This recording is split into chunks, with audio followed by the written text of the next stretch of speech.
Jadi kalau kita ketahui bahwa Maria itu hanya sebagai alat, hanya dipakai Tuhan. Dan tadi kalau kita terlalu menyandung menghormati Maria lebih dari itu, emangnya Tuhan kita punya ibu? Tuhan kita nggak punya ibu, orang dia Tuhan. Iya. Iya kan? Nah, betul. Terus sampai argumen, sampai berantem sama saya di sosial media, tapi saya nggak jawab ya, tapi mereka terus mencecer saya gitu. Mereka mengatakan karena saya tidak belajar Katolik secara benar, saya bukan orang Katolik, saya bilang, aduh, kenapa sih kalian rese? Ya ini aja. Kalau kalian percaya di dalam sana, silakan monggo. Kalau saya kan berbeda. Kita kan bebas di Indonesia. Di mana aja kita kepercayaan kita. Apalagi saya hidup di Amerika. Lebih freedom Pak Singa. Betul ya. Jadi itu yang dari saya. Jadi kalau hal-hal yang kayak gitu, biarlah kita tahu sejarah ini bukan jadi perdebatan ya. Gitu. Oh iya. Nah, menurut Pak Singa, apa yang harus dilakukan lagi orang-orang ini supaya tercelik mata rohaninya? Kayak seperti Pak Singa tadi bilang, penyembahan terhadap Maria itu dari pengajaran Arab. Nah, itu mungkin ada penjelasan sedikit, Pak, supaya audiens di luar sana bisa memahaminya juga, karena ini lagi di live kan? Iya, saya pernah baca kemarin tuh. Kalau nggak salah Pak ini juga kemarin waktu debat tuh, siapa Pak Tristan yang ngasih tunjuk itu. Waktu di channelnya FIC ya, kemarin. Pak Tristan yang tunjukin websitenya itu. Setelah kita baca, ternyata itu ini sinkretisme gitu loh. Wow. Iya, mungkin mereka taunya dari ini ya, dari bidat-bidat Kristen, tapi mereka salah nangkap kali. Sehingga, karena memang zaman dahulu dari kalau kita lihat di mana video saya yang pengajaran sebelumnya itu loh Bu, Kristen dan pagan, kan ada itu pelajaran pertama ya kalau nggak salah. Itu kan ada sekte juga sebelum Masehi ya, itu yang menuhankan Bunda Suci kan. Ada kan di daerah Syria itu, sempat kita bahas tuh, itu ada. Ya, jadi mungkin dari situlah.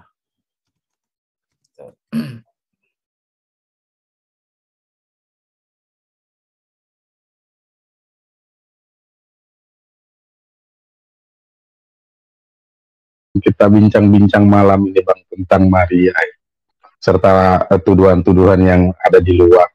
Memang ini dulu yang pertama tentang tuduhan. Saya sendiri juga sering memikirkan hal itu Bang ya, merenung-renungkan gitu. Kenapa sih kok begitu teganya di pihak luar sana itu menuduh kekatolikan, kemudian menuduh Maria gitu. Sebetulnya kalau dengan membaca Alkitab malah justru jadi benci, keliru ya. Tapi mungkin ini ya, salah pengertian mungkin tentang yang diimani oleh kita dari pihak mereka itu sebuah pengajaran gitu, pengajaran kekeliruan. Jadi memang keliru diajarkan. Padahal kalau kita ajak bicara sekalipun mereka itu sebetulnya suka nggak suka akan muncul sepotong kalimat seperti iya kita juga menghormati tapi kami tidak menyembah. Nah itu lagi passwordnya itu loh, katakannya menyembah Maria. Lah dari mana mereka dapat hal ini? Bingung saya. Itu yang pertama Bang ya. Yang kedua memang harus dijelaskan juga kepada mereka setiap saat ya, karena mereka lahir baru kan, lahirnya baru terus polos terus gitu, nggak pinter-pinter, lahir terus baru. Nah ini yang harus disampaikan kalau cara pandang kita terhadap peran Maria itu bisa dijadikan teladan iman ya. kita mencontoh pada peran Bunda Maria, keberadaannya, cerita juga dalam Injil gitu ya, bahwa Sang Bunda itulah justru yang membesarkan Yesus gitu. Nah, dengan pemikiran secara manusiawi, kita tentu punya idola begitu ya, atau terutama rasa hormat kita terhadap ibu gitu. Yang kalau kita sejajarkan, Bunda itu kita anggap bunda kita, seperti itulah kira-kira beliau itu menyayang Sang Putra gitu sebagai manusia. Sehingga dengan cara Bunda kita itu mengajar Yesus yang masih bayi sehingga tumbuh dewasa, itu tentu punya banyak hal yang memberi karakter warna terhadap Yesus manusia, ya, bukan Yesus yang ilahinya, Yesus manusianya, di mana ia sebagai sosok ibu yang mendorong anaknya untuk ke bait Allah, ya, sampai Yesus menjadi rabi selama 30 tahun hilang dalam Injil itu begitu ceritanya. Kemudian Yesus pun anak satu-satunya. Jadi kekaguman kita terhadap Bunda ini melihat bahwa sekalipun ia tahu, tapi ia tetap menganggap Yesus sebagai manusia ketika mendidiknya. Dan ada satu kata di dalam Alkitab atau Injil itu yang menyentuh hati, bahwa segala hal selalu diendapkan, dipendam oleh Maria. Kita tahu bahwa ada perjumpaan dengan Simeon, ya, kemudian perjumpaan dengan malaikat, itu semua terfoto, tercatat di dalam Injil seperti itu. Maka bukan salah ya, bukan keliru kalau kita memandang Bunda ini sebagai teladan iman, sebagai sebuah moto, ya, kata bijak yang pernah saya dengar. Mungkin si Abang tahu bahwa menuju Yesus melalui Bunda Maria itu sudah pembahasan kita Katolik setiap saat ya tentang Maria. Istilahnya per Mariam et Jesum atau et Jesum per Mariam itu terasa banget gitu, bahwa Sang Bunda itu memang memposisikan sebagai panutan kepada kita. Itulah makanya ketika Yesus mengatakan di kayu salib sebagai salah satu dari 7 sabdanya yang terakhir, ibumu itu penuh makna. Dimaknai juga, kalau cuma sekedar kata-kata ya hampang ya, keropos iman itu. Tetapi kalau kita memaknai kata Yesus sendiri, itu menjadi hidup Maria itu di situ peran. Maka peran Maria itu bisa dijelaskan di dalam Alkitab, Bang. Maria itu sebetulnya sudah terdeteksi dalam Perjanjian Lama ya, walaupun secara samar-samar kan Bang ya, bahwa akan muncul seorang anak darah, dari Kejadian deh, bahwa keturunan wanita ini akan menginjak, menghancurkan kepala si ular tua itu ya, kira-kira begitu. Kemudian akan muncul seorang darah gitu ya, yang akan melahirkan putra dan seterusnya. Itu tipologi-tipologi yang secara samar-samar kita yang bukan bangsa Yahudi ya, hanya pengikut Yesus, itu bisa melihat sekarang hal itu. Nah, coba bayangkan kalau mereka di pihak Yahudi, tentu pro dan kontra seperti saat ini ya. Tapi kita sebagai Kristen apalagi Katolik paham bahwa itu jelas samar-samar terhadap Maria ini gitu. Nah, itu yang dapat kita lihat dalam Perjanjian Lama secara samar-samar. Kemudian di dalam Perjanjian Baru lebih jelas lagi bahwa dari apa yang digambarkan di dalam Injil, maksud saya Injil, itu jelas bahwa Bunda itu hidup bersama Sang Mesias ya. Kalau kita gunakan kata Tuhan Yesus, mungkin semakin jauh komparasi antara manusia dengan Tuhan. Tapi ketika Sang Mesias, penggenapan dari janji Allah, maka pas ya, tipologi yang akhirnya menuju kepada sesosok Yesus sebagai Mesias, tentu ada peran bundanya sendiri gitu. Itu yang yang ingin saya sampaikan, Bang. Sementara poin pertama tentang bagaimana teladan Bunda Maria menjadi teladan kita juga untuk melihat Sang Putra dari cara pandang Sang Bunda. Demikian dulu, Bang. Nanti kepanjangan, Bang. Saya sambut lagi nanti berikutnya. Silakan.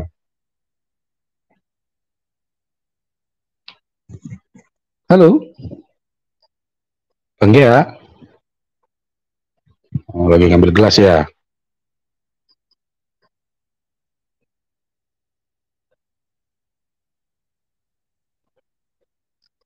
Halo. Wah, signal Bang Gea nih.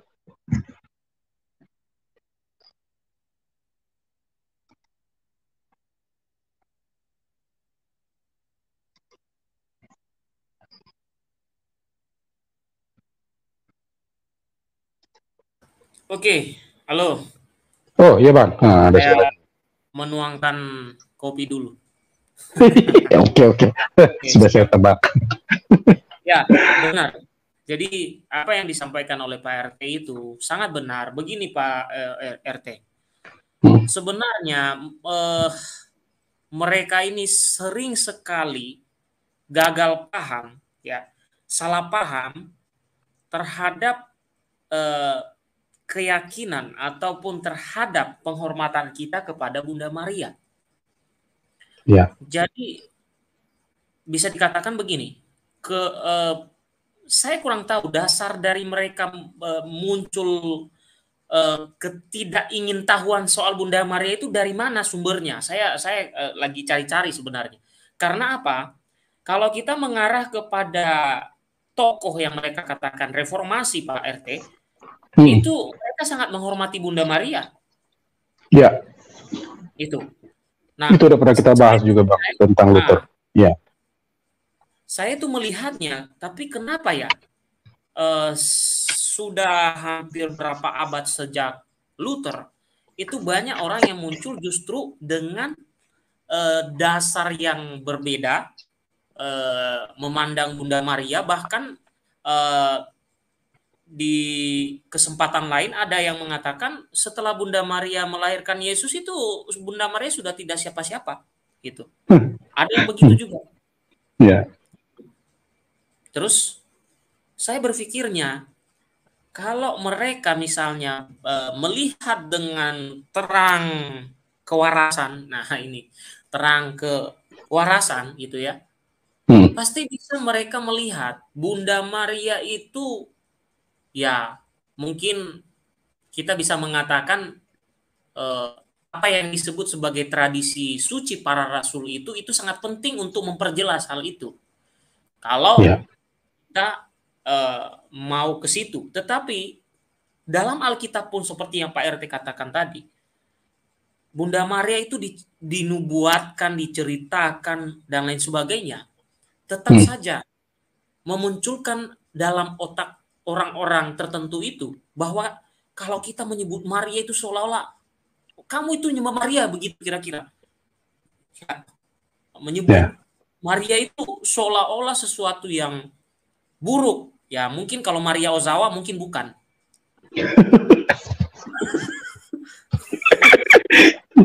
Jauh, Bang. Jadi sampai batuk. Jadi saking saya kesel itu Pak RT. Maksud ini mendengar Maria Ibu Yesus dibicarakan oleh orang Katolik, dihormati oleh orang Katolik, itu kok bencinya itu kok seperti melihat iblis gitu loh, kira-kira begitu. Iya, betul. Seperti melihat iblis. Nah, itu saya bertanya, dari mana ya ajaran semacam itu? Padahal kitab suci Injil ya, keempat Injil itu menceritakan bahwa Bunda Maria itu hampir di setiap perjalanan Yesus selalu dia ada. Bahkan sampai Yesus wafat. Ya. Dan dinubuatkan dalam kitab Kejadian 3 ayat 15, Yesaya 7 ayat 14. Dinubuatkan bahwa nanti seorang perempuan dari keturunan Adam, keturunan Hawa yang tidak taat itu, ada nanti yang taat, yang bisa mengalahkan ketidaktaatan itu, atau bisa mengalahkan iblis itu. Nah, ada seperti itu, tapi orang-orang ini, ya, saya kok mereka lebih menghormati Maria Ozawa daripada Maria Bunda Yesus. Iya. Lebih penting Pastor Sarah itu, Abang. Lebih penting Pastor Sarah daripada Maria, kan? Lucu ya. Ya, itulah Bang. Saya tanggapi Bang. Memang seperti demikianlah ya mereka, karena kalau dalam pemikiran saya bahwa pernyataan teman kita Pak Anton itu bahwa asal bukan Katolik, asbak gitu loh Bang. Kenapa? Karena mereka hanya patokannya Katolik yang menjadi sandungan. Sementara kalau mereka mau membuka pikiran maupun hati, Ortodok pun mempunyai banyak cerita, kisah, tradisi, penghormatan kepada Maria. Sebagai bagian dari kesatuan awal dulu kekristenan, tetap penghormatan Maria itu ada, ya. Nah, yang umpamanya menuduhkan bahwa kita atau pihak lain itu menghormati berlebihan sampai dengan kepada penyembahan, cenderung mengikuti doktrin kebencian tadi, Bang, asal bukan Katolik itu. Itu yang saya bisa sampaikan memang sebagai pembeda, Bang. Tetapi biarlah mereka tetap demikian ya, karena ilalang harus tumbuh bersama dengan kita. Bahkan mereka jauh lebih struggle gitu loh, akan terus bergerilya menghantam gandum yang memang sudah menguning begitu. Itu Bang, sementara pemikiran saya. Kemudian saya ingin menambahkan, boleh Bang ya, bahwa tadi kan kita sampaikan bahwa kepada Yesus melalui Maria itu bisa kita jauh lebih gali lagi dari sekedar tipologi-tipologi tadi yang secara samar-samar. Ketika lebih jauh Bapak Gereja, maaf saya sendiri yang melanggar, saya tidak akan menggunakan kata Bapak Gereja Bang ya, saya akan selalu menggunakan sekarang istilah saya supaya tegas. Para uskup dahulu kala itu, masing-masing kepatriakan itu jauh lebih memahami isi Alkitab ternyata, atau Injil. Mereka dengan terang Roh Kudus bisa menyatakan banyak hal, yaitu yang kita tuangkan dalam doktrin dan dogma. Nah, doktrin dan dogma tentang Maria tentu sebagai klaim buat kita, di mana doktrin memang harus ada dalam setiap rancangan besar. Dalam suatu hal yang besar tanpa doktrin akan kocar-kacir. Itu karena doktrin itu begitu penting, maka dipertahankan, bahkan kita dogmakan. Nah, terkadang ada yang pertanyaan ini sekaligus menjawab juga saya Bang kepada pihak lain yang pernah ditanyakan kepada saya tentang Bunda Allah Bang ya.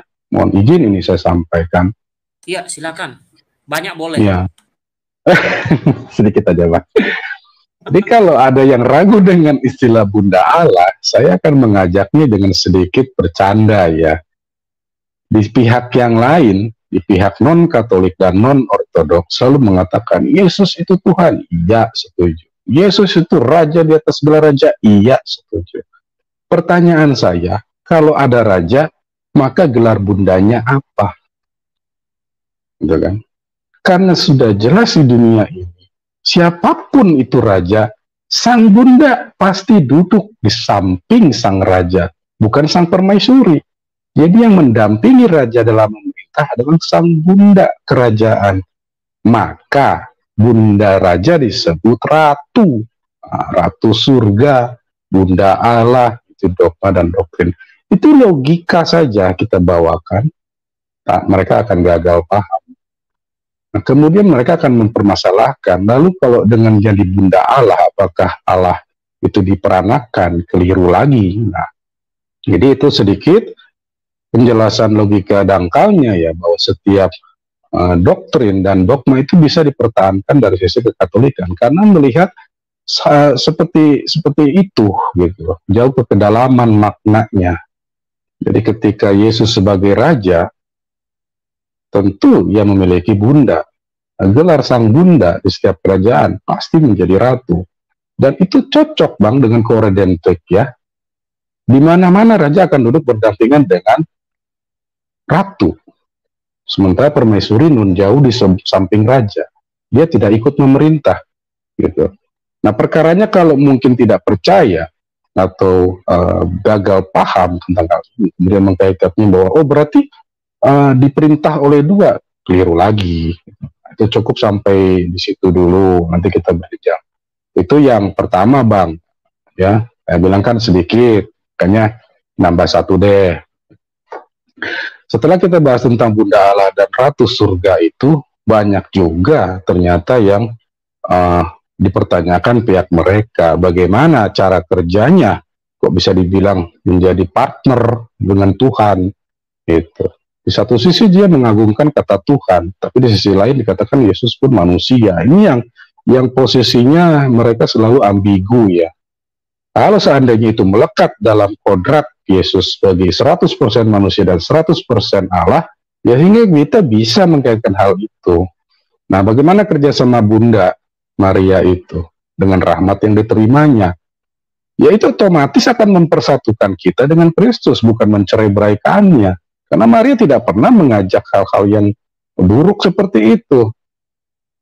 Ketika Alkitab menyatakan secara samar-samar, apa yang ia katakan kerjakan dalam peristiwa perkawinan Kana, Bang ya, itu jelas Maria teladan kita.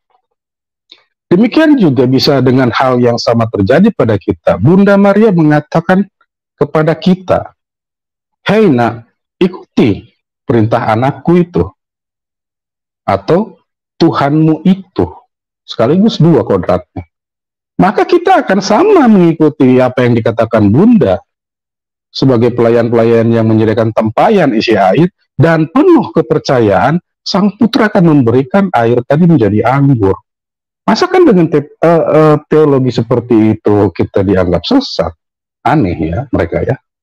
Kemudian kita tahu bahwa Maria mengetahui sekali tentang kehidupan Yesus dari mulai bayi sampai dengan menderitanya, ya, pengorbanan anak putranya ya untuk menebus dosa-dosa manusia. Untuk sebagai manusia, naluri kita berkembang ya, insting kita berkembang, ya, menghormati wanita, menghormati ibu kandung kita. Itu bisa juga kita terapkan sebagai bentuk kecintaan kita kepada Sang Maria ini, Bunda Yesus ini. Nah, ya, kemudian mari kita jadikan Bunda semua umat beriman. Betul, dari dialah muncul, dialah tabut perjanjian itu. Itu teologi-teologi kita yang kok sulit banget ya mereka terima. Ya. Kemudian kita punya juga tentang pengangkatan Maria, ya. Nanti akan panjang itu, Bang. Tapi sesuai janji saya, masih banyak lagi yang kita bisa sampaikan tentang Maria. Untuk sementara di session ini saya hentikan dulu. Jadi udah beberapa poin tadi, Bang. Untuk membantu mungkin untuk pendengar ya selanjutnya biar lebih ingin tahu lagi tentang Maria.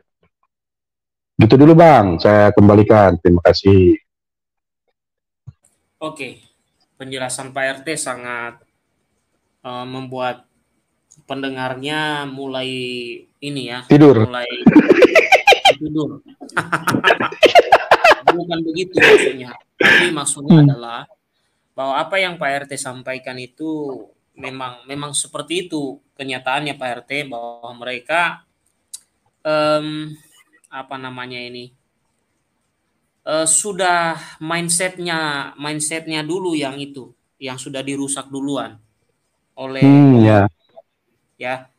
mindsetnya dulu yang sudah dirusak, sehingga apa? Sehingga bagaimanapun kita menjelaskan soal Maria dalam posisi iman Katolik, mereka tetap mental ya, karena sudah dipagari ya, utang-utangnya sudah dipagari dengan duri lah, kita gambarkan seperti itu. Nah, tadi terkait yang Pak RT katakan itu kan ada beberapa dogma itu ya, ada sekitar 5 kalau tidak salah atau 4 ya. 5 Bang ya, banyak 5. Juga saya ngomong. Lanjut. Maria itu ada 5 dogma kalau tidak salah ya. Itu Maria Bunda Allah, Maria dikandung tanpa noda dosa, Maria diangkat ke surga, Maria, apalagi ya, yang satu itu ya. Ratu Surga. Ratu Surga, hanya 4 ya, atau 5 ya. Kira-kira segitulah ya. Iya, kira-kira iya. Okay. Ya. Kalau yang tadi yang saya bahas sebelumnya itu baru tarafnya baru ajaran saja, belum menjadi dogma. Coredentrix tadi terutama.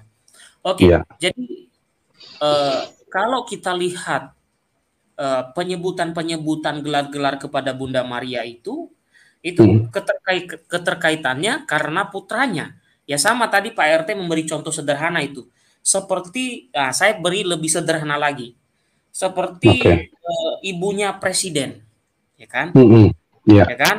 Kita panggil anaknya presiden, pasti ibunya ya kita hormati juga, ya kan? Sebagai ibu dari presiden. Ya kan? Begitu. Maka tidak mungkin dia adalah ibu dari presiden lalu kita mengatakan kenapa kamu sebut-sebut dia ibu dari presiden padahal kan anak kandungnya yang jadi presiden. Ya, misalnya begitu. Ya kan? Itu hal sederhana ya. Jokowi itu presiden maka ibunya pasti dipanggil sebagai ibu dari presiden. Nah, itu begitu. Nah, Yesus itu adalah Tuhan. Maka penyebutan Bunda Allah itu melekat padanya. Penyebutan Bunda Allah melekat padanya karena terkait dengan Yesus yang adalah Allah. Itu. Seandainya ya, contohnya ya, Bunda Allah ini tidak ditekankan saat itu, pasti iman itu bisa digoncang dengan ajarannya Nestorius yang mengatakan tidak mungkin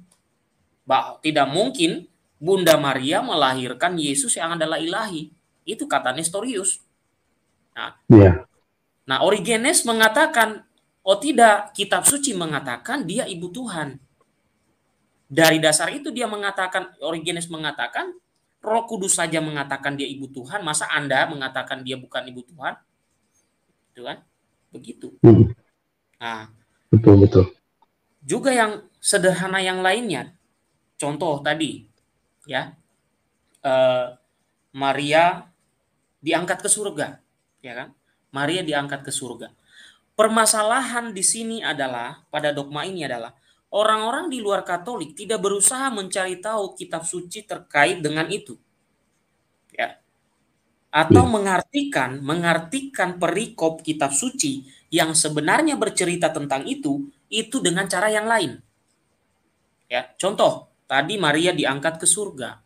Selalu dikaitkan dengan kitab Wahyu 12 ayat 1 sampai 6.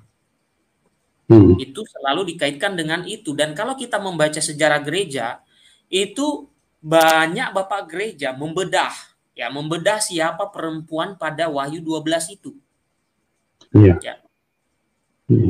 Ada yang memberi pendapat, ya, bukan pendapat maksud saya, menafsirkan. Ada yang mengatakan begini, kalau memang seandainya yang dimaksud itu adalah Israel, maka harus lebih spesifik.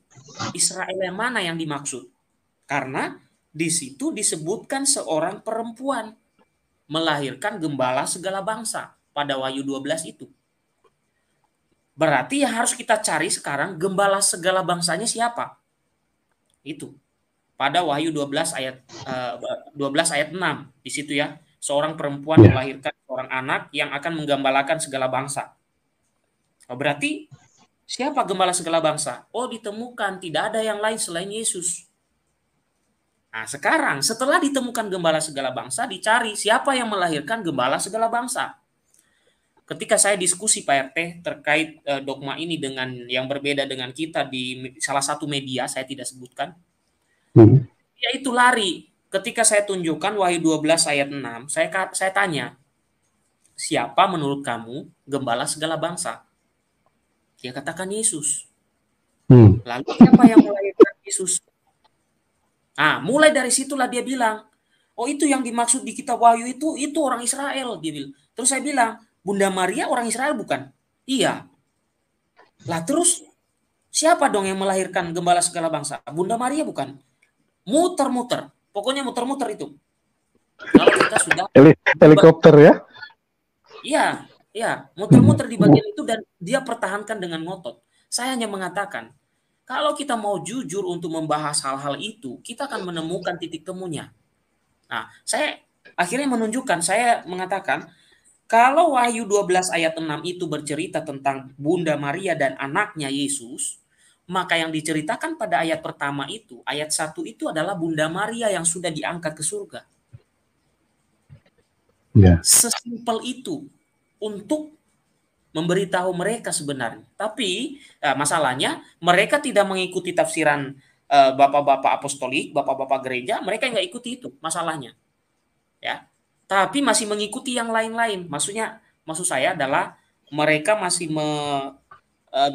mengakui hal-hal tertentu, contohnya Allah Tritunggal, perayaan hari Minggu, perayaan Rabu Abu, dan lain-lain. Mereka masih ikuti itu. Ada bagian-bagian yang lain mereka buang. Maka saya sering mengatakan, mereka itu biasanya mengambil yang mereka mau, yang lain dibuang. Nah, itu. Ya. Di situ dulu Pak RT, supaya agak tanggung-tanggung dikit lah. Supaya Pak RT bisa menerobos. Ya. Saya lanjutkan juga Bang yang tadi, karena tergerak saya disebut saya udah bahas 3-4 doktrin gitu kan, jadi semangat saya Bang. Ternyata tanpa sadar keluar semua ya. Gitu. Ya. Ya, terkait dengan yang sudah Abang kritisi kemarin ya tentang video bahwa Yesus itu punya saudara tiri, Maria tidak perawan, kemudian Maria melahirkan anak-anaknya yang lain gitu kan. Nah itu saya kaitkan dengan peran Maria sebagai co-redemptrix itu, kita harus sampaikan bahwa kita menganggap Maria juga sebagai bunda gereja, ya, dia sebagai bunda gereja. Di situ mendapat pengertian lagi Pak terhadap kritisi video yang kemarin itu, di mana sebagai bunda gereja yang sekaligus adalah perawan sekaligus ibu, maka gereja itu harus perawan sekaligus ibu. Gitu. Nah itulah maknanya ke gereja Katolik bagi kita sebagai satu kesatuan umat dalam pelukan Sang Bunda itu harus memegang doktrin tadi gitu ya. Maria sebagai ibu sekaligus perawan. Nah itu ada pernyataannya kalau tidak salah dari seorang santo ya, Santo Ambrosius gitu. Kata-katanya, Bunda Allah itu pola gereja, ya, yakni dalam hal iman, cinta kasih, dan persatuan sempurna dengan Kristus. Sebab dalam misteri gereja yang tepat juga disebut Bunda dan Perawan, Santa Perawan Maria mempunyai tempat utama serta secara ulung dan istimewa memberi teladan perawan maupun ibu. Itu tertulis dalam Lumen Gentium 63, Bang. Nah itu harus memang dikeluarkan juga pada akhirnya ya semua ini supaya bisa holistik gitu menilai bagaimana Maria, apa perannya, mengapa kok dihormati di dalam kekatolikan maupun keortodokan. Tadi sudah kita sampaikan ia teladan iman, kemudian ia tabut perjanjian juga, ia pun sebagai bunda gereja, sebagai ratu surga, bunda Allah, semua. Nah itu Bang, tanggapan saya tadi menambahkan apa yang disampaikan Bang Gia. Saya kembalikan lagi tiktokan Bang, silakan. Oke, baik. Itu apa yang disampaikan oleh Pak RT tadi ya. Jadi bisa kita lihat di situ bahwa apa yang diajarkan oleh gereja Katolik terkait Bunda Maria sangat alkitabiah, Ya, dan betul. bukan hanya alkitabiah, sangat tradisi suci para rasul. Karena apa? Terkait misalnya ya tadi Bunda Maria diangkat ke surga, itu ada catatan sejarah ya, catatan sejarah di mana ada pengecekan kubur, ada pengecekan yang dilakukan oleh salah seorang rasul seperti Santo Thomas misalnya, ketika Sang Theotokos tertidur ya, beliau mengecek lagi kuburannya dan ternyata Bunda Maria tidak ditemukan badannya. Ya, ada beberapa dokumen-dokumen yang berasal dari sekitar abad kedua dan ketiga yang bercerita tentang bagaimana ketika kubur Bunda Maria dibuka, ternyata tidak ada tubuhnya, tidak ada lagi jenazahnya di sana. Nah, itu kan salah satu tradisi para rasul. Ya. Yang katanya mereka tidak percaya. Dan kalau kita percaya itu, katanya kita itu sudah menyimpang dari Alkitab. Nah, tapi sampai sekarang pun mereka juga masih percaya juga yang tidak ada di Alkitab. Ya. Sebenarnya blunder itu mereka itu. Blunder ya, Tritunggal lah, apalah ya. Betul. Ya, banyak sekali hal yang tidak tercatat. Makanya Injil Yohanes 21 ayat 25 mengatakan masih banyak hal yang tertulis yang dilakukan Yesus yang tidak tertulis dalam kitab ini. Ya, artinya betul Bang. Ada yang lain, jadi kata sola scriptura itu salah. Ya. Tewas. Dan kalau mereka memutlakan sola scriptura tanpa tradisi suci para rasul, maka mulai sekarang tidak usah lagi kita merayakan hari Natal. Karena hari Natal tidak ada perintahnya dalam Alkitab. Ya kan? Yang ada adalah penjelasan dua tokoh bapak gereja. Yang satu Clemens dari Alexandria, yang satunya Yohanes Chrysostomus pada sekitar abad kedua ketiga. Itu yang menjelaskan pada kita bagaimana menghitung perayaan Natal.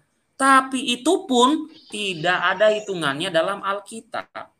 Jadi, ya terkait dengan Bunda Maria juga, banyak juga yang tidak selalu harus tertulis.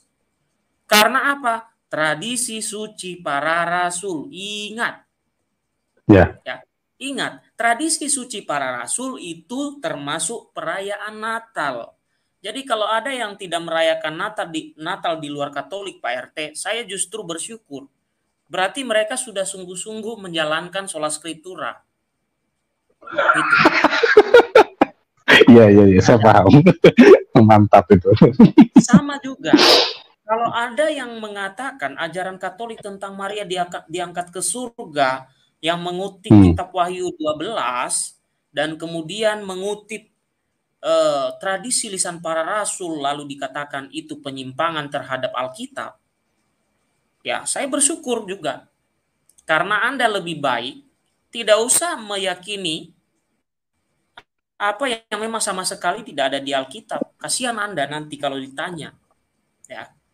Oke? Meskipun ya apa yang diajarkan dari para rasul itu, tradisi-tradisi itu selalu terkait dengan Alkitab itu. Nah, terkait dengan Bunda Maria, ya. Lanjut. Tadi beberapa bapak gereja yang hidupnya tahun 100-an ya, 100, Justinus tadi tahun 100, ya. Irenaeus tahun 180. Kemudian ada Tertullianus, ada Polikarpus dan lain-lain. Ya, ada bapak-bapak gereja yang menceritakan soal bagaimana Bunda Maria menjadi Hawa yang baru ataupun teman sekerja Allah atau rekan sekerja Allah. Itu sangat jelas, data-data mereka itu sangat akurat, ya. Ya, terkait iman yang diyakini oleh gereja perdana soal Bunda Maria. Anehnya, ada manusia yang tidak meyakini itu. Ya. Tapi anehnya lagi, ya, tentang Bunda Maria itu dalam kitab suci banyak.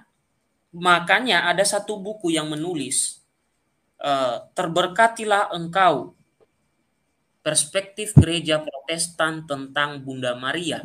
Penulisnya adalah Robert Gaventa dari Amerika. Ada beberapa tulisan yang sangat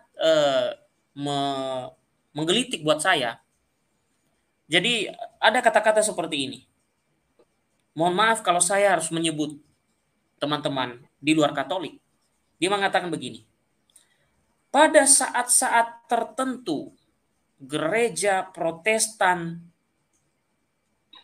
hanya mengingat Maria saat itu. Contoh, pada saat Natal.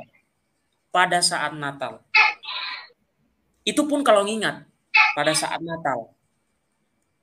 Kemudian pada saat menyanyikan lagu-lagu Ave Maria, itu pun kalau menyanyikan. Artinya apa? Telah begitu lama Bunda Maria menjadi tokoh sejarah yang terlupakan. Ibarat seorang pahlawan yang dilupakan. Itu. Maka saya tadi bertanya ketika di awal, di pertengahan, apakah Anda besok merayakan Natal tanpa Bunda Maria? Mungkinkah? Mari kita berpikir. Silakan Pak RT. Oke, betul tuh Bang. Memang begitulah ya yang kita ketahui semua. Kemudian saya sampaikan juga bahwa ketika Alkitab menceritakan tentang Abraham, sepertinya semua orang Kristen itu terkesima, ya, hanya dengan sebuah iman kepada Allah, kemudian mereka langsung percaya bahwa Abraham orang yang beriman. Ya. Lebih jauh disampaikan bahwa memang Abraham pilihan, sehingga ia menjadi bapak bangsa. Sekarang tipologi itu di mana? Nah, orang-orang sementara melihat ketika Yesus dipaku di kayu salib mengatakan, anak ini ibumu, apakah itu tidak sama? Apakah itu berbeda? Tuhan kita yang tergantung di kayu salib sedang menyatakan bahwa inilah Abraham yang baru. Ketaatannya loh ya. Ketaatannya ia mengandung sang putra sampai menuntunnya kepada misinya mengorbankan diri di kayu salib. Ketaatan sang bunda luar biasa Bang. Itu yang saya ingin sampaikan tentang kaitan iman ya, teladan iman.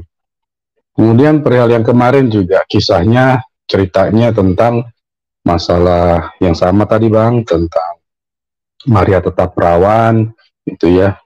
Kita sudah jelaskan memang. Tetapi perlu saya tambahkan juga pemikiran logisnya. Jadi di mana-mana di dunia kata perawan itu diidentifikasikan dengan aktivitas intercourse ya.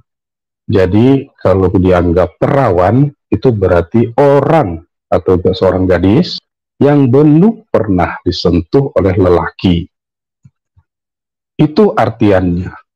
Sehingga dari situ kita tahu dulu pengertian perawan. Nanti suka kacau gitu loh Bang. Nanti akhirnya ke ia pun melahirkan yang lain. Saya perawan atau perjaka? Bisa dikatakan perawan kalau memang dipaksakan begitu. Tapi kan jauh lebih kata perawan itu kepada genus atau jenis kelamin perempuan ya. Kalau laki-laki perjaka Bang. Nah itu yang dua hal ya, tentang ketaatan imannya sama dengan Abraham. Kemudian istilah perawan itu hendaknya ditafsirkan dulu yang artinya secara literal ia belum pernah disentuh lelaki. Nah itu akan merujuk ke tipologi. Kalau nanti ada dua poin berikutnya adalah membahas apakah ia juga melahirkan anak-anaknya yang lain. Nah itu baru masuk ke yang sudah dijelaskan oleh Bang Kea dan kawan-kawan ya, gitu. Kemudian Bang, saya ingin menyampaikan bahwa kalau tentang penyelenggaraan ilahi ya, hal ini tentang penyelenggaraan ilahi. Kita juga akan menyampaikan bahwa ketika Maria ditunjuk akan melahirkan sang penebus, tentu harus satu paket kepercayaan itu. Maka gereja memberikan satu pernyataan lagi bahwa Maria itu dikandung tanpa noda. Saya sangat setuju, sangat yakin. Mengapa? Mustahil Bang, penyelenggaraan ilahi itu seperti kayak ya gimana nanti deh, seolah-olah kayak begitu. Tidak. rancangan Tuhan sungguh sempurna, sehingga ia harus mempersiapkan segala sesuatunya. Kitalah yang dididik untuk mengerti penyelenggaraan ilahi, yaitu misteri seperti itu. Nah, permasalahannya memang kembali ya, sebagai manusia, apalagi ada teologi modern, karena sudah penuh semua doktrin dan dogma sebagai pernyataan iman gereja yang satu, kudus, katolik, dan apostolik, maka mereka terlempar keluar, sehingga akhirnya mereka harus anti Katolik, asal bukan Katolik, hingga seperti doktrin-doktrin yang tadi akan mereka tentang. Begitu dulu, Bang. Saya kembalikan lagi, Bang Gia. Oke, terkait yang dibahas oleh Pak RT, ya, seperti yang sudah saya sampaikan sebelumnya, mereka itu sudah tercerabut dari sumber tanda petik reformator itu. Itu yang perlu dipertanyakan dan ditegaskan. Karena apa? Para reformator ya terkait dengan apa yang Pak RT bahas tadi tentang Bunda Maria sebagai perawan.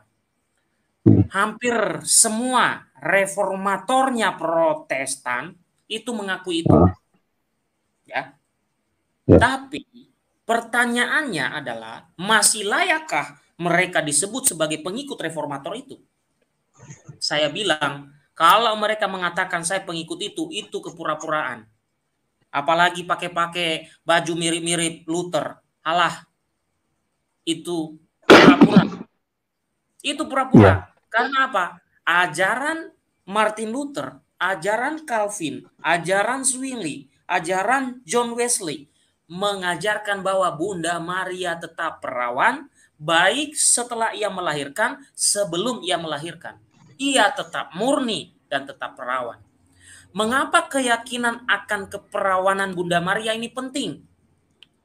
Ya, salah satunya adalah Allah menguduskan Maria sebagai tabut perjanjian baru.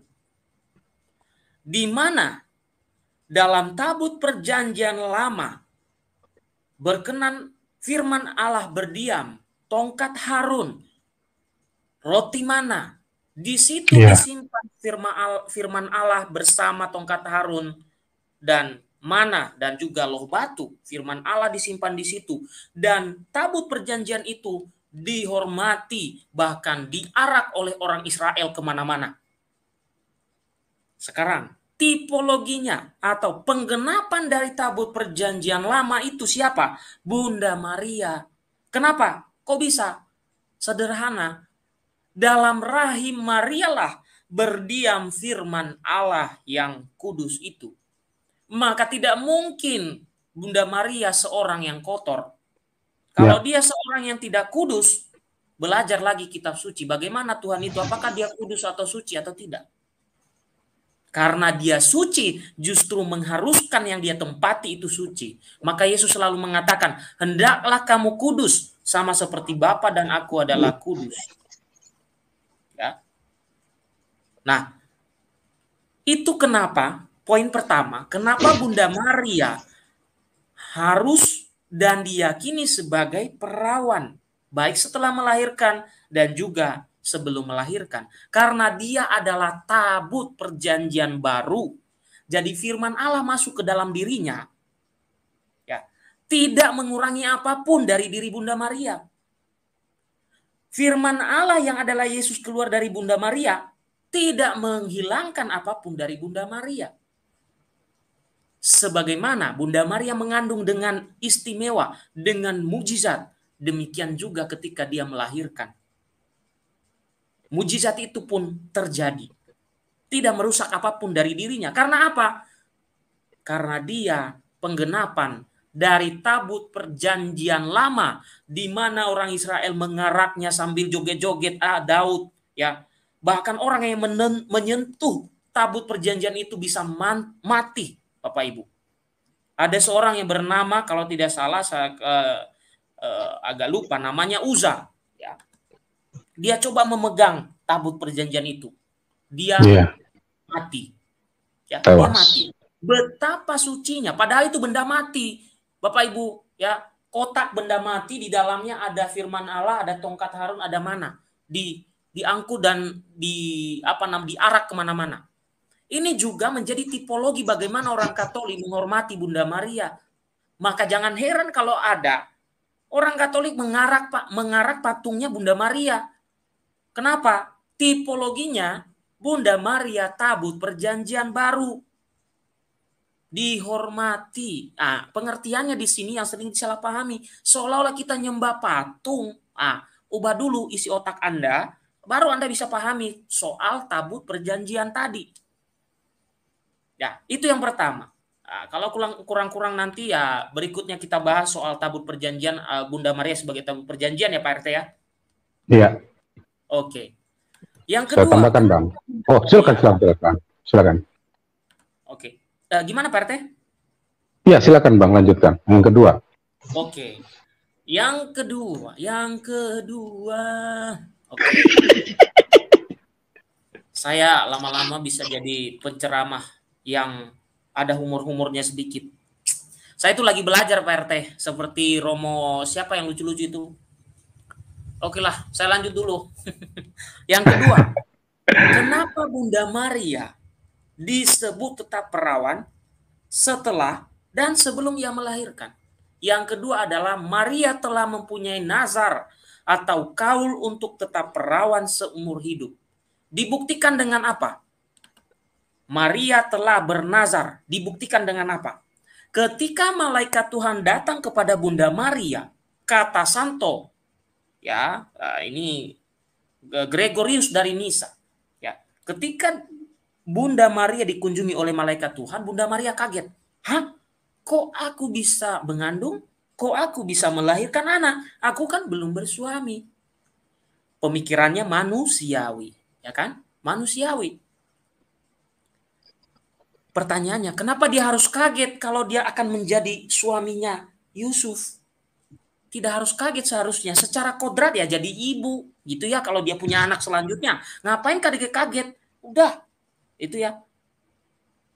Oke. Jadi ya. Bunda Maria sendiri telah bernazar kepada Tuhan. Kepada Allah. Ya. Ingat kata nazir. Nazir Allah.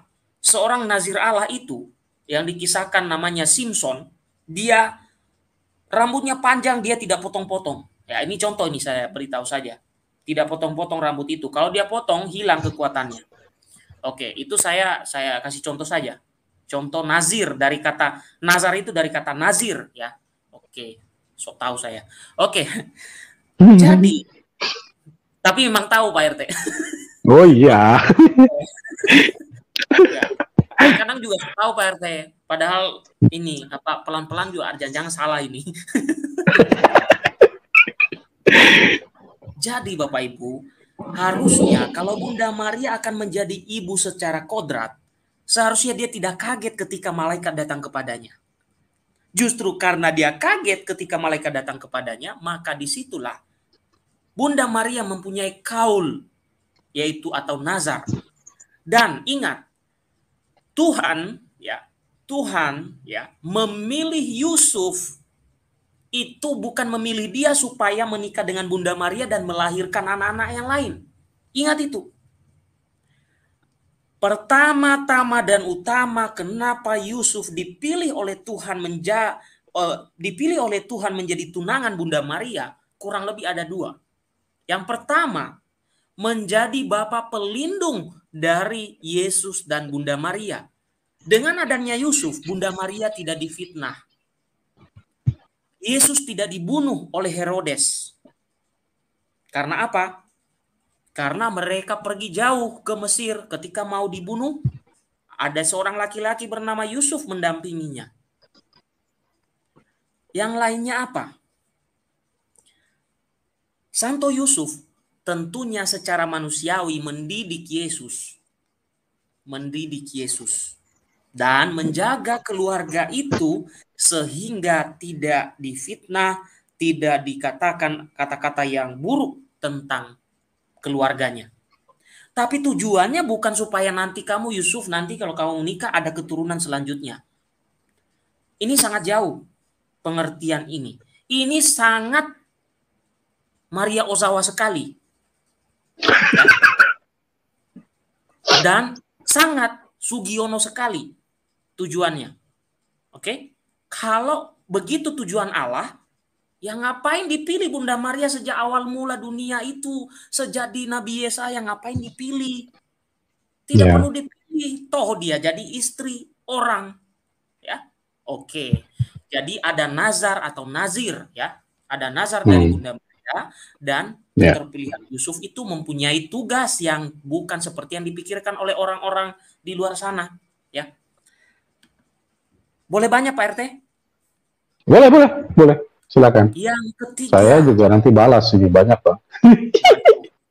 Ini saya harus siap ya. Enggak. Kenapa Bunda Maria diyakini baik oleh gereja Katolik dan pendiri Protestan? Karena yang ketiga adalah keperawanan Maria juga melibatkan keperawanan Yusuf suaminya.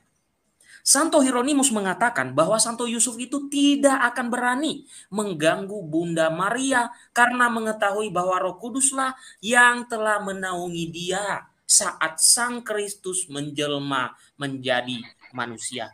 Jadi Santo Hieronymus mengatakan, Santo Yusuf itu sangat menghormati Bunda Maria, dan Santo Yusuf itu tahu tugasnya apa, mengerti tugasnya apa. Ya.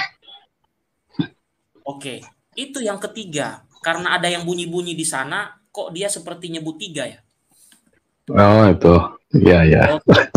Emang di pinggir sawah Bang. Oh begitu. Waduh. Iya. Hati-hati Pak RT.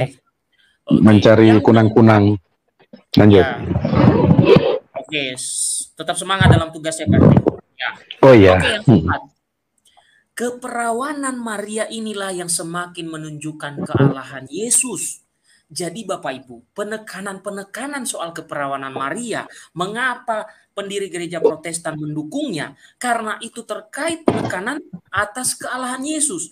Menurut Santo Agustinus, ya, Yesus yang datang dengan maksud untuk memulihkan manusia dari kerusakan dosa dan melenyapkan segala penyakit dan kelemahan, malahan merusak keutuhan ibunya sendiri pada saat kedatangannya, maka kedatangan ke dunia tidak mengganggu keperawanan ibunya, sama seperti ketika kebangkitannya, Yesus juga tidak merusak pintu-pintu yang terkunci. Oke? Bagaimana itu maksudnya? Maksud dari Santo Agustinus mengatakan begini, Tuhan Yesus datang itu kan memulihkan, memperbaiki yang rusak, bukan merusak yang sudah baik. Nah itu maksudnya. Oke? Sama seperti ketika dia bangkit, ketika dia masuk ke dalam ruangan yang ada muridnya, di situ dia tidak ketok pintu dulu. Halo, tolong dibukakan dulu pintunya. Tidak, dia lewat begitu saja. Demikian pula lah ketika Yesus dikandung dari Roh Kudus, masuk dalam rahim Bunda Maria, tanpa dia mengetuk apapun dari bagian tubuh Bunda Maria. Sama pula ketika dia dilahirkan secara ajaib. Maka diberikan analogi ketika Yesus bangkit, lalu menampakkan diri pada para murid, datang kepada mereka yang sedang berkumpul, lalu dia melewati pintu itu tanpa merusak apapun dari pintu itu. Oke, satu lagi Pak RT ya. Satu lagi. Lanjut Bang, lanjut. Oke. Yang kelima, fakta dalam Injil menyatakan bahwa tidak mungkin Maria mempunyai anak-anak selain Yesus. Seperti penjelasan saya sebelumnya Bapak Ibu. Di sana ada juga yang bernama Maria sekitar 4. Ada Maria istri Kleopas yang punya anak menjadi uskup Yerusalem. Ada Maria Salome istri Zebedeus yang punya anak yaitu Yohanes Penginjil dan Yakobus. Ya. Ada juga Maria Magdalena dan Maria yang lain, asalkan jangan Maria Ozawa, nggak ada dalam kitab suci itu. Yang selanjutnya, pada saat Yesus hilang di bait Allah Bapak Ibu, kalau kita melihat kisah itu, tidak dikisahkan adanya adik-adik Yesus. Pertanyaannya Bapak Ibu, usia Yesus kan 12 tahun. Berarti adik-adiknya berapa kira-kira? Berarti di bawah 12 tahun. Adik-adiknya kemana? Ketika bapak ibunya pergi ke sana kemari, adiknya kemana? Lalu ketika mereka pergi ke bait Allah, kemana adiknya? Tidak ada ceritanya. Ya, Tidak ada ceritanya. Oke? Lalu ketika Yesus menyerahkan ibunya kepada Yohanes murid yang dikasihinya, kemana saudaranya? Tidak ada kisahnya. Ya. Kalau seandainya dia mempunyai adik-adik ketika mereka ke bait Allah, ya, seharusnya ketika Yesus wafat, adik-adiknya itulah yang mengurus ibunya, bukan orang lain. Ternyata tidak ada buktinya sampai sekarang. Betul. Bahwa Yesus punya saudara. Nggak ada buktinya. Kitab suci pun tidak berbicara itu. Kecuali spekulasi teolog-teolog modern dari denom-denom tertentu. Padahal Martin Luther, Zwingli, Calvin, dan Wesley itu meyakini hal yang sama yang diyakini oleh gereja Katolik yang kudus, Katolik, dan apostolik. Ya. Betul. Oke. Silakan Pak RT. Ya, luar biasa ya penjelasan Bang ya. Itu saya kaitkan dengan yang saya sampaikan tadi, Bang. Penyelenggaraan ilahi ya. Jadi kita sebagai Katolik selain dari bangga harus memang percaya penyelenggaraan ilahilah yang berlangsung. Jangan sampai termakan doktrin kebingungan orang lain. Mengapa? Pertama, dia udah menentang bahwa Allah penyelenggara segalanya. Mereka akan otomatis itu menentang hal itu. Sebab dengan menentang Maria sudah disiapkan, dikandung tanpa dosa, dogmanya, mereka sudah melawan penyelenggaraan ilahi. Itu. Yang berikutnya, saya menambahkan pernyataan Bang Gea. Ada satu misteri, Bang, di dalam Injil yang belum berhasil saya dapatkan ya, tetapi misteri itu saya bagikan. Bagaimana penyelenggaraan ilahi itu sangat misterius. Terlihat ketika keluarga kudus kembali dari pengasingan di Mesir, pengasingan, apa Bang namanya Bang? Pengungsian gitu ya, pengungsian dari Mesir. Bisa pembuangan, bisa pengasingan, ya. Oke. Kemudian kembali ke Yerusalem, ya. Setelah itu nampak sekali bahwa Yusuf atau Yosef, Santo Yosef, tidak lagi diceritakan. Nah, itu misterinya Bang. Yang saya belum berhasil juga sih untuk mencari tahu dari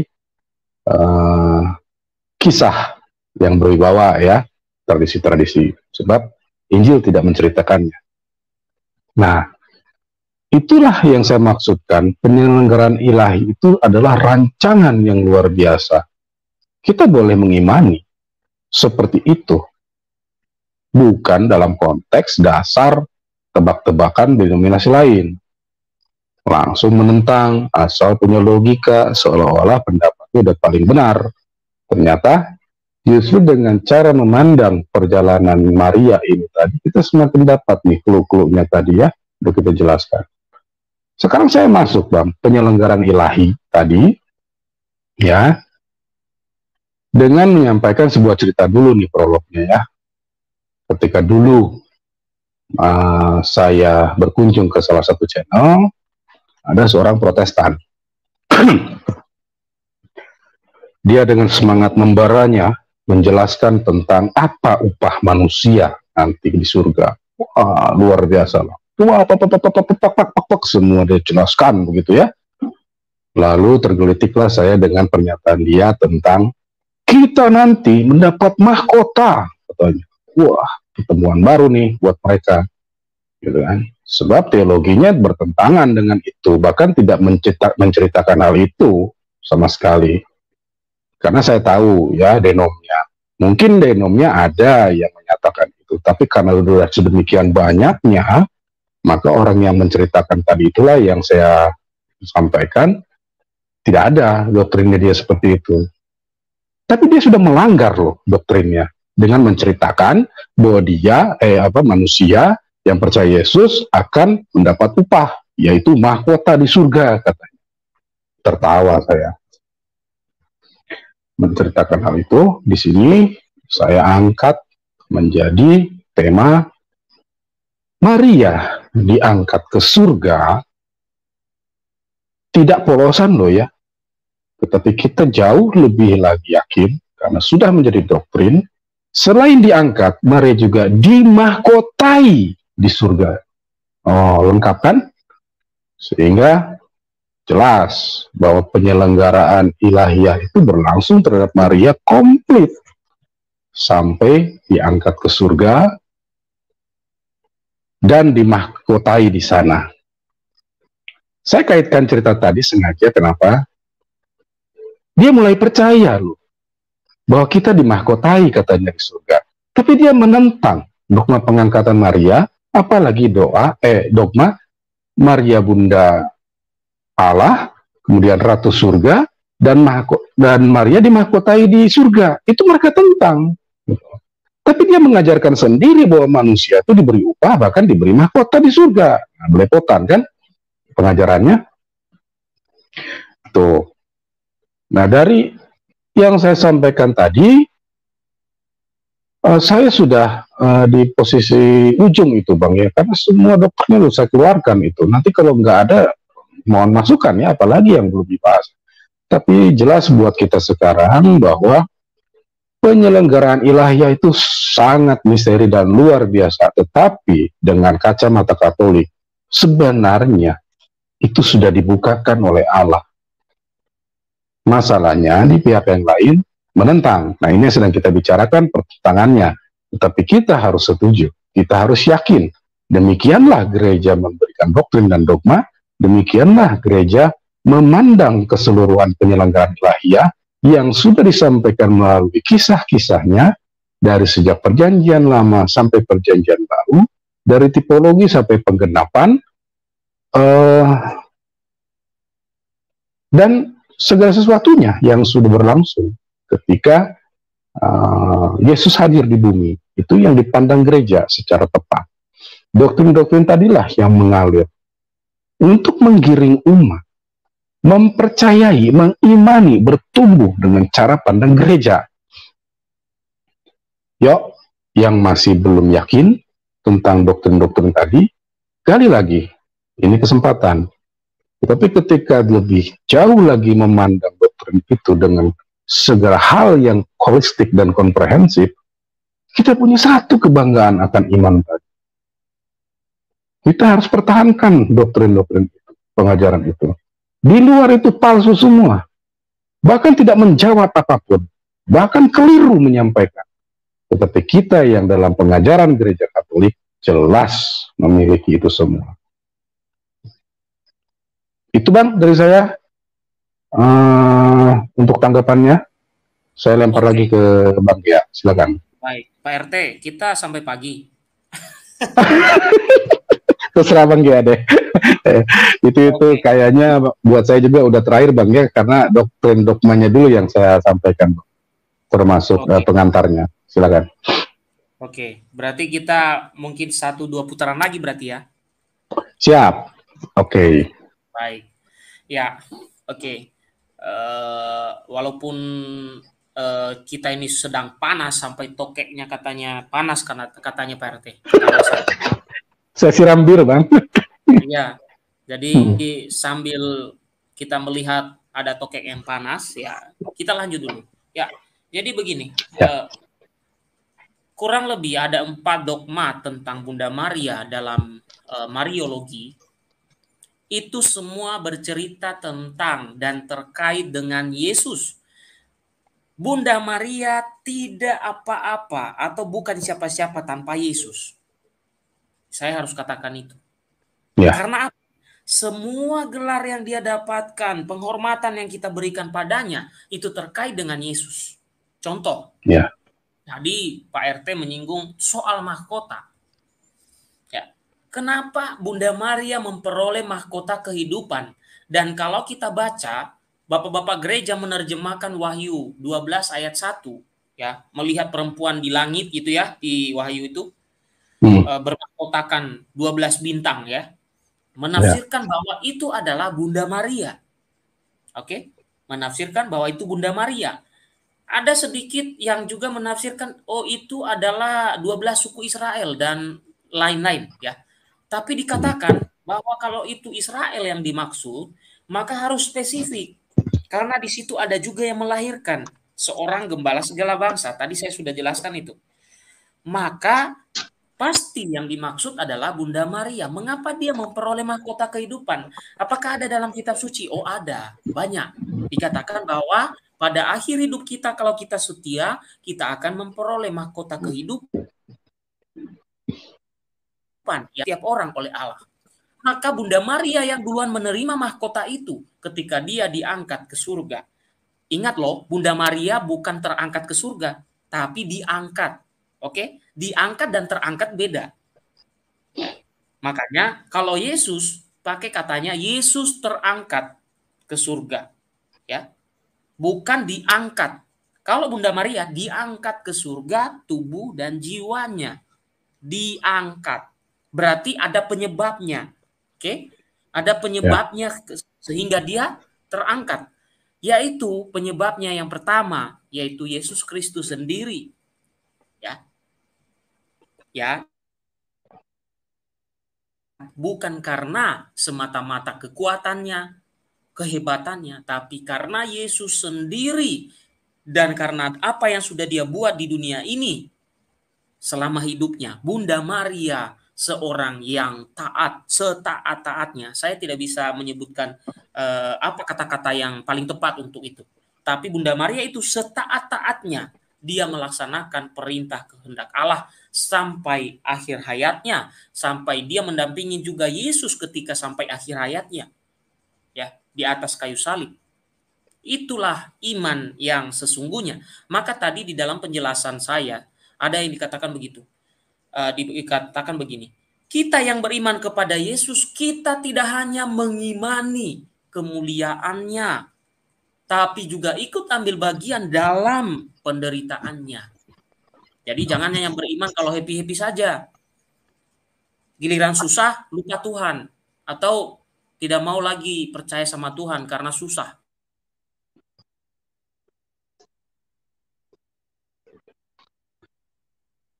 Saya mau menyampaikan apa? Jadi maksud saya begini. Bunda Maria dalam segala kesedihan, kegembiraan hidupnya, sudah disimpulkan oleh Simeon dalam kata-kata apa? Suatu pedang akan menembus jiwamu sendiri. Itu kata-kata Simeon. Lalu apa yang dilakukan Bunda Maria? Menyimpan perkara itu dalam hatinya dan merenungkannya. Ya, betapa luar biasanya Bunda Maria. Pedang aja menembus jiwanya, dia simpan merenungkannya. Ya. Kalau kita mungkin sudah lari duluan, ya. Nah, Bapak Ibu, pentinglah kita mengakui dogma-dogma tentang Bunda Maria ini. Penting. Terkait dengan iman dan keselamatan. Terkait juga. Karena apa? Contohnya, dogma Maria Bunda Allah. Kalau kita tidak mengakui Maria sebagai ibu Tuhan, maka juga kita menolak kitab suci yang mengatakan itu. Dan dengan kata lain, kita juga menolak ketuhanan Yesus seperti Nestorius. Aliran sesat yang muncul pada abad keempat. Dogma Maria diangkat ke surga contohnya. Apa kaitan dengan keimanan kita? Kaitannya adalah bahwa ada pengharapan atas kebangkitan dan ada pengharapan bahwa orang yang beriman akan dimahkotai. Ya, bahasa kerennya itu apa ya? Jadi apa yang terjadi dengan diri Bunda Maria sebenarnya gambaran yang akan terjadi dengan diri kita. Itu. Jadi semua dogma-dogma itu tidak ada satupun yang keluar dari keterkaitan dengan Yesus. Oke. Sampai di situ dulu Pak RT. Iya. Mantap Bang. Ya. Apa, giliran saya kah? Hah? Giliran saya kah? Atau closing statement atau gimana? Giliran Pak RT kalau tidak sedang membuat kopi. Ya, nambahkan sedikit aja. Itu pun repetisi ya yang tadi disampaikan di depan. Jadi kalau memang untuk menjawab Maria Mediatrix dan Co-Redemption itu memang harus menyeluruh dulu ya. Sehingga kita sudah mendapatkan poinnya, maka semakin memperjelas bahwa doktrin dan dogma itu tepat ya. Kita tadi udah bahas seperti apa Maria, bagaimana tentang imannya, perilakunya, kehidupannya, sejarahnya, bahkan menyinggung penyelenggaraan ilahi terhadap Maria itu sebuah misteri yang memang harus diselenggarakan oleh Allah sendiri dan kita tidak bisa menentangnya, dan kita imani apa yang berlanjut, apa yang terjadi kemudian terhadap kehidupan Maria, bahwa ada doktrin selanjutnya tentang Maria diangkat ke surga, menjadi ratu surga, bunda Allah, dan seterusnya tadi. Itulah yang membuat khasanah itu apa nama istilahnya khasanah itu ya. Jadi perbendaharaan iman kita bertambah. Mereka yang tidak punya dasar-dasar atau belum mengetahui dasar-dasarnya, dengan penyampaian ini bisa sudah mulai menggali lagi secara lebih mendalam terkait dengan Maria. Sehingga iman Katolik yang menghormati Maria itu tidak berlebihan. Semua berdasar kepada kitab suci dan pengajaran. Juga tafsir yang mendukung iman kekristenan. Dan juga tidak ada keraguan lagi ketika semua dipertanyakan oleh mereka yang tidak mengimani, tidak mempercayai hal itu. Nah, karena itulah memang bentuk ketika iman menjadi satu pilihan, serangan dari yang lain pasti ada. Nah, kita sudah sampaikan tadi juga bahwa pengajaran kita itu memang akan selalu mendapat kontra dari pihak lain. Tetapi kita dengan mudah menjelaskan, mengkonternya, kemudian mematahkan hal itu dengan apa yang sudah kita pelajari ya, atau kita dapatkan dari gereja sebagai satu pengajaran tunggal. Kemudian penyelenggaraan ilahiyah tidak perlu lagi menjadi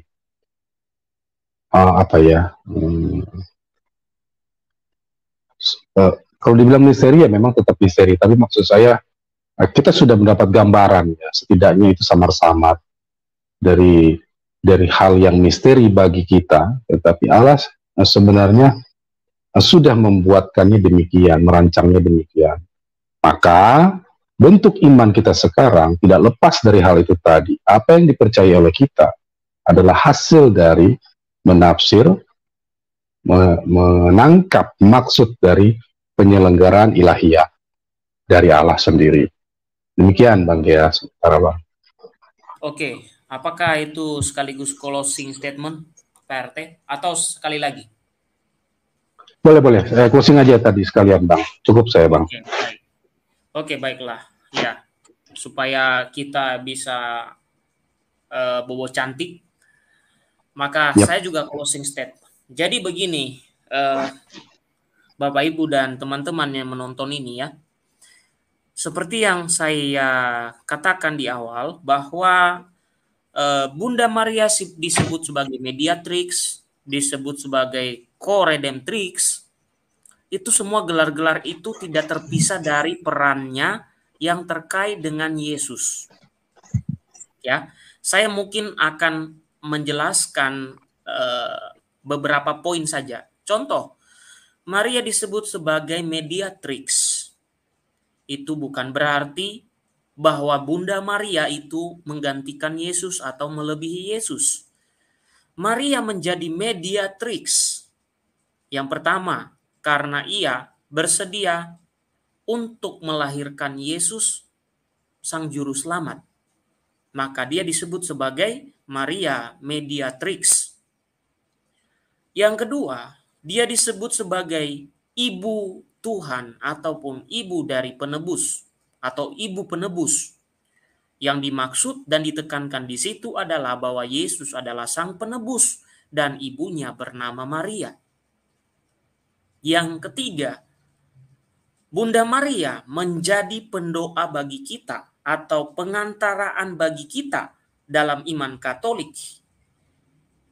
Bukan berarti bahwa apa yang disampaikan kitab suci, satu-satunya pengantaraan adalah Yesus, bukan berarti menggantikan Yesus dengan kita mengatakan bahwa Bunda Maria sebagai pengantara kita, bukan.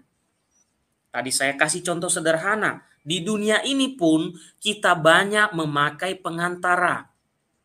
Minta doa sama si A, sama si B, sama si C, sama si Z. Ya, minta doa sama pendeta, sama pastor, sama saudara.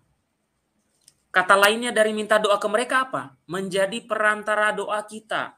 Pertanyaannya, apakah Tuhan tidak mendengarkan doa kita? Kenapa harus minta ke Dia? Nah, dalam konteks itulah iman Katolik melihat Bunda Maria sebagai orang kudus yang satu persekutuan dengannya, yang bisa saling mendoakan. Sehingga Gereja Katolik meyakini Bunda Maria sebagai pengantara di situ bukan pengantara satu-satunya, tapi pengantara sekunder. Seperti Anda meminta doa kepada ibu Anda, kepada sahabat Anda, kepada pacar Anda, meminta didoakan, itulah yang disebut pengantara sekunder. Bukan berarti mereka jadi pengantara lalu Tuhan Yesus digantikan yang jadi pengantara satu-satunya, bukan begitu. Itu pemahaman yang konyol sekali, ya.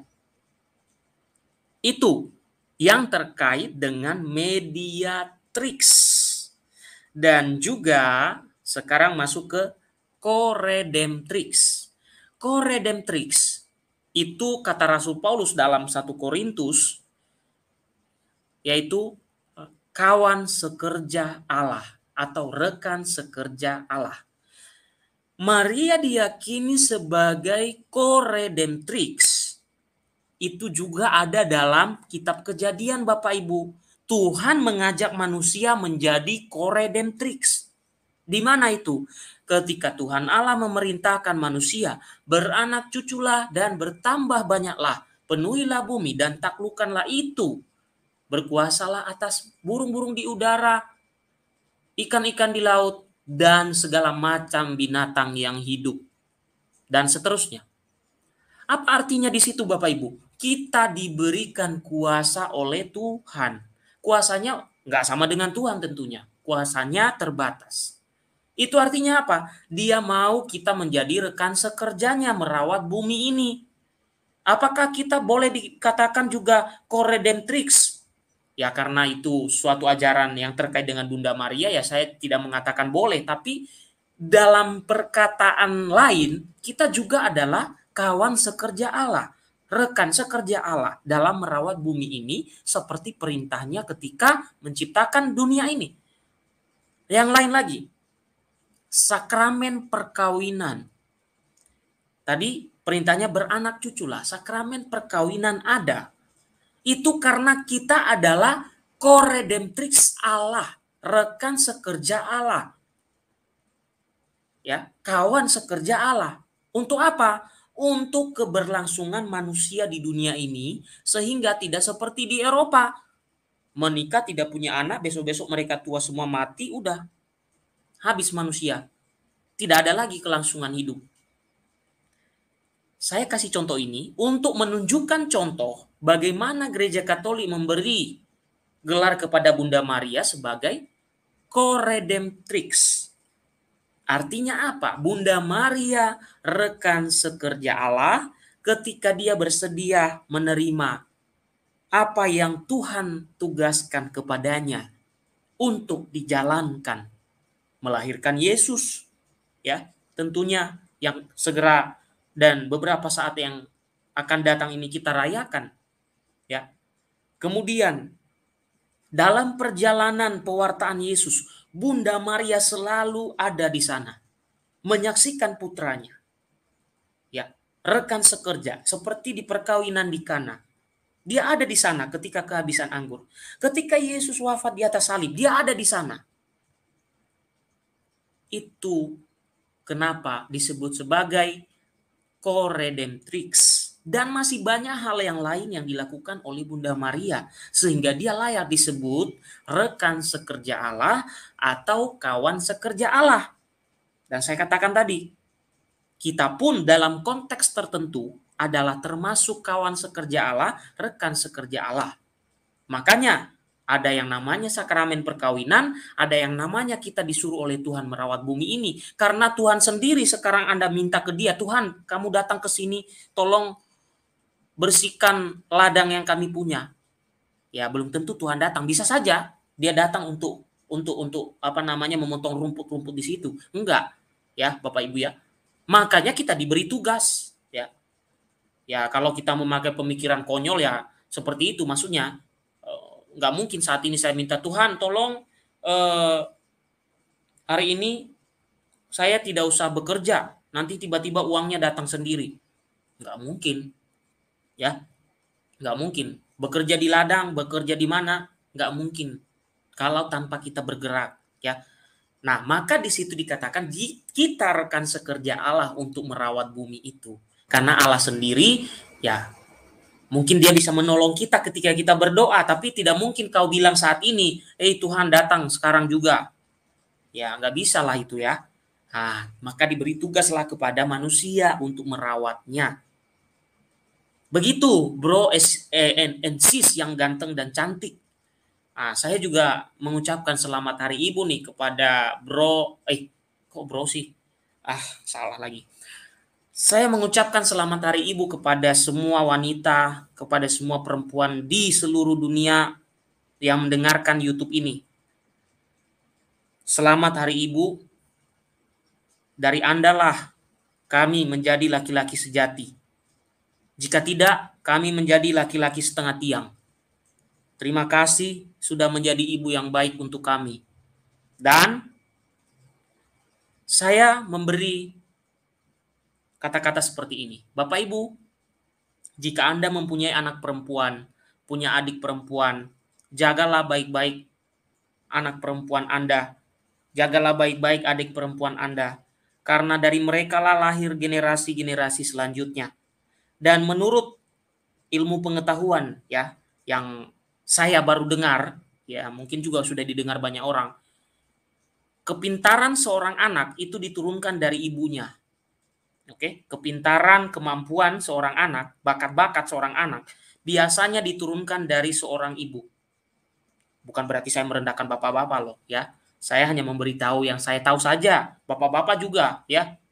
Tapi di sini konteksnya ibu-ibu karena Bunda Maria yang dibahas. Jadi jagalah baik-baik putri Anda. Kalau Anda punya anak perempuan, punya adik perempuan, sehingga dia terjaga sampai dia menjadi ibu yang baik, melahirkan generasi bangsa yang baik, seperti Pak RT.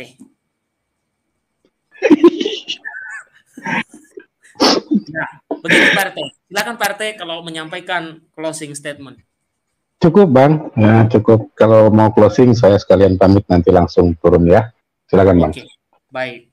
Bapak Ibu saudara-saudari, itulah yang mau saya sampaikan dalam konteks pembahasan Bunda Maria saat ini. Maka saudari-saudariku perempuan, pandanglah kepada Bunda Maria.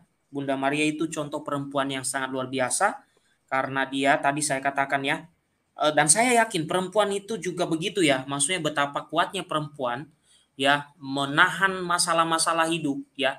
Ini saya pelajari dari ibu saya sendiri ya. Betapa banyak ruwet masalah-masalah tapi bisa dilewati dengan kata kasih. Bisa dilewati semua ya.